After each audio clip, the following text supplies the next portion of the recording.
Hi hello నమస్తే, నేను కృష్ణాంజనేయులు. ముఖ్యమంత్రి చంద్రబాబు నాయుడు కలెక్టర్ల సదస్సులో ఒక కీలకమైనటువంటి ప్రకటన చేశారు. గ్రామ వార్డు సచివాలయాల పేర్లు మారుస్తున్నాం అంటూ ప్రభుత్వం నుంచి అధికారికమైనటువంటి ప్రకటన చేశారు. ఇప్పటికే గ్రామ వార్డు సచివాలయాల పేర్లు మార్చాలని రాష్ట్ర ప్రభుత్వం నిర్ణయించింది అనేటువంటిది ఇప్పటికే వార్తలు వచ్చాయి. ఈ నేపథ్యంలో ముఖ్యమంత్రి నేరుగా అధికారిక ప్రకటన చేశారు. ఇప్పటి వరకు గ్రామ వార్డు సచివాలయాలు అని ఉన్నటువంటి ఈ పేర్లని గ్రామ వార్డు సచివాలయం పేరుతో ఉన్నటువంటి దాన్ని స్వర్ణ గ్రామం అని పేరు మార్చబోతున్నారట. స్వర్ణ గ్రామం అంటే బంగారు గ్రామం అని పేరు మార్చబోతున్నారట. మరి బంగారు గ్రామం అని పేరు మార్చేస్తే గ్రామాలు బంగారమయం అయిపోతాయా? సమస్యలు మొత్తం పరిష్కారం అయిపోతాయా? గ్రామాల్లో ఉండేటువంటి సమస్యలను పరిష్కరించి గ్రామాల్లో ఉండేటువంటి ప్రజలు ఎవరైతే ఉన్నారో, రైతులు, రైతు కూలీలు, రోజువారీగా పనులు చేసేటువంటి వాళ్ళు, పేదలు, మధ్యతరగతి, దిగువ మధ్యతరగతి, గ్రామాల్లో ఉండేవాళ్ళు వాళ్ళే ఎక్కువ మంది. ధనికులు అంటే ఆటోమేటిక్గా పట్టణాలకి అటు వలసలు వెళ్తున్నటువంటి పరిస్థితులు ఉన్నాయి. 1-2 కుటుంబాలు ఉంటాయి ధనిక కుటుంబాలు ఒక గ్రామం, సపోజ్ మ్యాక్సిమం ధనిక కుటుంబాలు. పట్టణాలకు దగ్గరలో ఉండేటువంటి గ్రామాల్లో అయితే ఉంటారు. మరి ఈ విధంగా గ్రామ వార్డు సచివాలయ పేర్లు మరి స్వర్ణ గ్రామం అనే పేరుతో మారిస్తే ఈ ప్రభుత్వానికి వచ్చేటువంటిది ఏంటి లాభం? పేరు మారుస్తారు, బాగానే ఉంటుంది. పేరు మార్చటం అనేటువంటి దాని మీద ఈ ప్రభుత్వం ఏం చెప్తోంది అని అంటే, ఇప్పటి వరకు వైఎస్ఆర్ కాంగ్రెస్ పార్టీ ప్రభుత్వంలో గ్రామ వార్డు సచివాలయాలు చేశారు, బాగానే ఉంది.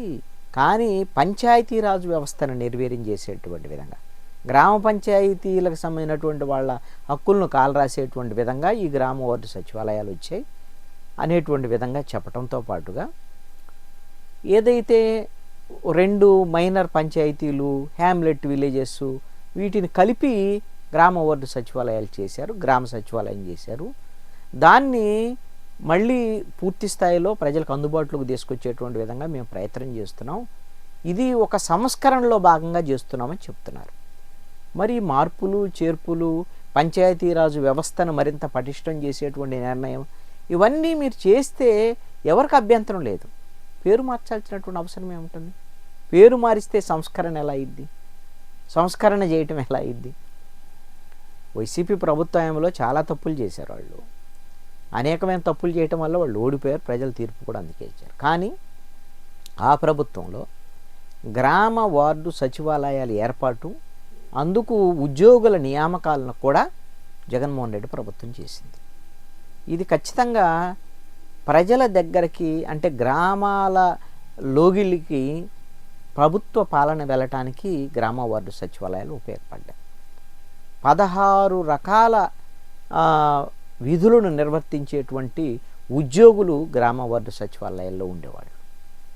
అంటే ఇంతమంది పని చేయటం అనేటువంటిది ఆయా గ్రామాల్లో ఉండేటువంటి వాళ్ళకి ఏ తరహా సర్టిఫికెట్లు కావాలన్నా, పుట్టిన తేదీ, అదేవిధంగా చనిపోయినటువంటి ధ్రువపత్రాలు, అదేవిధంగా ఇతర ఏదైనా దరఖాస్తులు, కులము, లేకపోతే వాళ్ళకి సంబంధించినటువంటి ఏదైనా చదువుకోవడానికి అవసరమైనటువంటి సపోర్ట్ డాక్యుమెంట్స్, ఇవన్నీ కూడా మొత్తం గ్రామ వార్డు సచివాలయాల్లో అందేటువంటి విధంగా.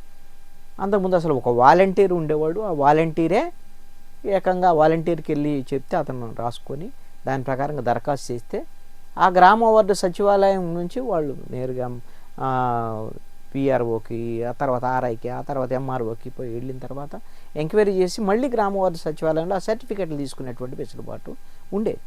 ఇది ఖచ్చితంగా ప్రజల దగ్గరికి పాలన తీసుకొచ్చినటువంటి పరిస్థితి. ఆ విషయంలో జగన్మోహన్ రెడ్డిని మెచ్చుకోవచ్చు. మరి అలాంటప్పుడు జగన్మోహన్ రెడ్డి చేసిన దానికన్నా కూడా, లేకపోతే వైసీపీ ప్రభుత్వంలో జరిగిన దానికన్నా ఇంకా మెరుగ్గా పాలన అందేటువంటి విధంగా, ప్రజల దగ్గరకు మరింత పాలన దగ్గరికి వెళ్ళేటువంటి విధంగా, ఎక్కువ సేవలు అందించేటువంటి విధంగా ఇప్పుడు కూటమి ప్రభుత్వం చేసింది అనుకుంది, దాన్ని అప్రిషియేట్ చేస్తారు. ఈ పేర్లు మార్చడం అనేటువంటిది ఒక్కటే సంస్కరణ కిందకి రాదు. ఇప్పుడు ప్రభుత్వాలు మారినప్పుడల్లా ఆయా పథకాలకు పేర్లు మార్చుకోవటం సర్వసాధారణమైనటువంటి విషయమే. ఇప్పుడు అమ్మ ఒడి వైసీపీ ప్రభుత్వంలో ఇప్పుడు తల్లిదేవని అని పెట్టారు, అప్పుడు రైతు భరోసా, ఇప్పుడు అన్నదాత సుఖీభావ అని పెట్టారు. అలాగా పేర్లు మార్చుకున్నారు. దానికి ఎవరు అభ్యంతరం పెట్టలేదు. అందరికీ అర్హులైనటువంటి వాళ్ళకి అందుతున్నాయా లేవు అనేది చూశారు.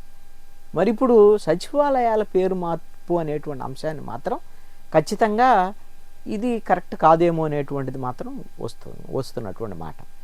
ఒకవేళ మరి సచివాలయం అనేటువంటి పేరు ఏపీ సెక్రటరేట్ ఉంది కదా, అంటే రాష్ట్ర సచివాలయం ఉంది కదా, మరి ఇది సచివాలయం అంటే ఇదేమైనా కన్ఫ్యూజన్కి ఉందా అనేటువంటి అనుకుంటే, ఒకవేళ అలా అనుకున్నారనుకోండి, అనుకుంటే గ్రామ పరిపాలన కార్యాలయము అని విలేజ్ అడ్మినిస్ట్రేటివ్ ఆఫీసర్ని మారిస్తే ఒక అర్థం ఉండేది. స్వర్ణ గ్రామాలు ఏంటి? ఈయన పీపీపీపీపీ అని ఒకటి చంద్రబాబు నాయుడు తీసుకొచ్చాడు. అది ఏంటి అని అంటే, ఈ విధంగా కొంచెం ఆర్థికంగా ఉన్నటువంటి వాళ్ళు పేదవాళ్ళని ఆదుకునేటువంటి విధంగా, దత్తత తీసుకునేటువంటి విధంగా దాని మీద ఏదో కార్యక్రమాన్ని తీసుకొచ్చారు. దానికి ఇప్పుడు దీన్ని లింక్ చేసేటువంటి విధంగా స్వర్ణగ్రామం అనే పేరు పెట్టి అక్కడ పేదలందరినీ కూడా ధనికుల్ని చేస్తామనేటువంటి ఏదో ఇవి చెప్పడానికి బాగానే ఉంటాయి. వికసిత విజన్ 2047 అట. ఇది కూడా వికసిత భారత్ 2047ని విజన్ 2047 ఏపీ 2047 అని తీసుకొచ్చారు. ఈ విధంగా కాపీ చేయటం. ఇప్పుడు వికసిత భారత్ 2047 అది దేశవ్యాప్తంగా బీజేపీ ఎన్డీఏ ప్రభుత్వం తీసుకొచ్చింది. మీరు దాన్ని విజన్ ఏపీ 2047 అని పెట్టి ఇప్పుడు స్వర్ణ గ్రామాలని పేర్లు మారుస్తూ ఇవన్నీ చేయటం ఎంత మేరకు సమంజసమని చంద్రబాబు నాయుడు ఒకసారి ఆలోచించుకోవాలి. ఇప్పుడు జగన్మోహన్ రెడ్డి కొన్ని తప్పులు చేశాడు, దాన్ని బుల్డోజ్ చేసుకుంటూ వెళ్ళిపోయాడు. అందుకు ఎవరు చెప్పినా వినలేదు, జగన్మోహన్ రెడ్డి ఓడిపోయాడు. అప్పుడు గ్రామ వార్డు సచివాలయాలు పెట్టాడు ఎవరు కాదు దాంట్లో, దానికి రంగులు వేసాడు, వైసీపీ రంగులు వేసాడు. కోర్టులకు మొత్తము ప్రజాధనాన్ని దుర్వినియోగం చేశాడు. కోర్టులు చివాట్లు పెడితే వాటిని మళ్ళీ కోర్టులు మళ్ళీ ఖర్చు పెట్టి రంగులు దుడిపేయించాడు. ఇది జగన్మోహన్ రెడ్డి చేసినటువంటి తప్పు. అదేవిధంగా ప్రజావేదిక కూల్చేశాడు. ఇప్పుడు ఒక ప్రభుత్వము వచ్చినప్పుడు ఇంకొక ప్రభుత్వం, ఇవన్నీ కూడా ప్రభుత్వాల కొనసాగింపు. వాటిని కొనసాగించకుండా ఆయా ప్రభుత్వం చేసినటువంటి దాన్ని మనం మొత్తము నామరూపాలు లేకుండా చేయాలి, పేర్లు మార్చాలి అనేటువంటి ధోరణి అనేటువంటిది ఎవరు చేసినా తప్పే. జగన్మోహన్ రెడ్డి ఆ రోజున అన్న క్యాంటీన్లు ఉన్నాయి, అన్న క్యాంటీన్లు నిర్వహించలేదు. ఎందుకంటే ఆ చంద్రబాబు నాయుడు తీసుకొచ్చాడు. అన్న అంటే ఎన్టీఆర్. పోనీ జగన్మోహన్ రెడ్డి అదే క్యాంటీన్లు రన్ చేసి నువ్వు అయ్యే క్యాంటీన్లు అంటే పెట్టుకోవచ్చుగా.